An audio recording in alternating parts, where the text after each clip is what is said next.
اما که منظمه آلان الکردی امیراتن آلیکاریا زاروک پنابر بکن چکو زاروک پنابر پیوستی وان بیتری زاروک اندهیا مجال که او یعنی چکی مدرسه جبوان اینان چکو مدرسه نزدیک مایا جبو دلی وان خوش بکن.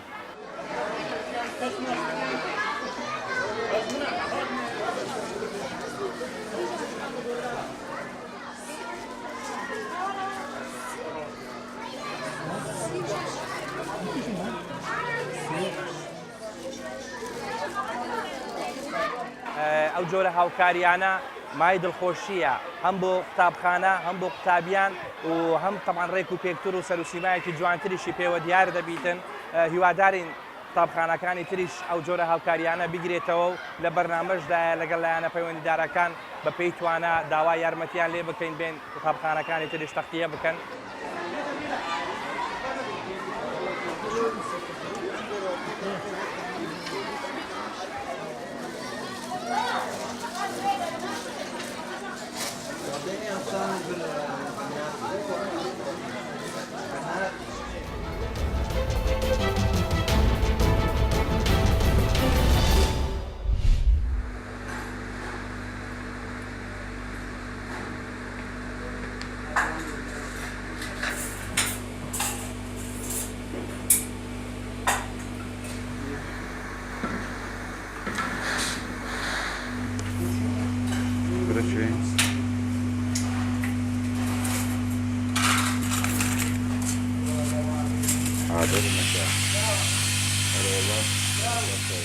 لە 2006ەوە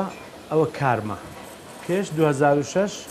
زێرم لە فۆرزانخانە شتیوام هەبوو هەموو شتەکان لێرە دروست دەکەن محتاج بە هیچ زێک نابین بەس هەندێک شت بەرنامە مایە بابەتی بازنەوە شتانە مەعامەلەکەمان مایە تەواو نەبووە بەس ئێستا لێرە هەرلام ئەو مەعامەلە بچکۆلانە کەمەرەی لیرە و گۆبەرە و عاشقمان ئەو شتانە هەموو شتەکانی پێویستی کوردی ئەنجامەدەین. بابەتی لیرەی زێرە لێرە زۆر مەڕغوبە ئەگەر بێت و احتیمام بە کارەکانی ناوخۆی کوردستانی برین باوەڕ هەبی لە تورکیا و لە دوبەی دێنێرە شتەکان دەبە.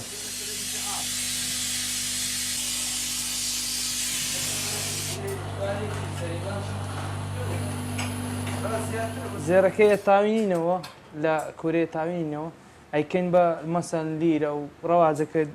دەستبەند و گوستیل و گوارە ئەو شتانە تا ئەی خەینە بازار لە بازارش ئەی فرۆش.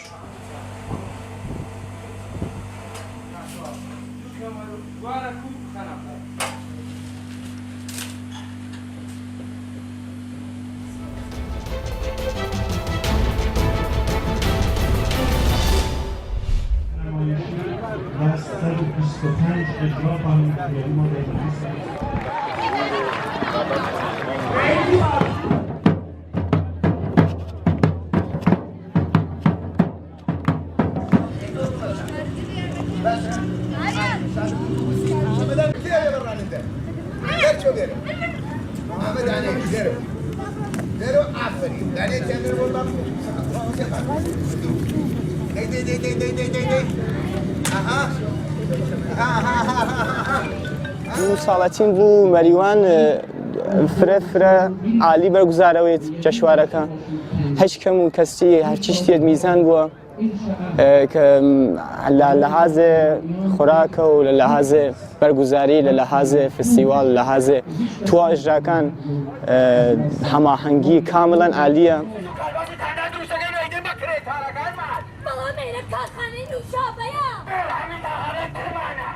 شانۆی ئەسڵی 21 سەبارەت بە یاسایە لەو بوارە و کە زۆربەی خەڵک لە ئەو مادانەی ئەو ئەسڵانەی کە لە یاسا ئاماژێ پێکراوە بێخەبەرن و هەر بۆ بۆنە و زۆربەی لە حەقەکانیشیان زایە دەبێت.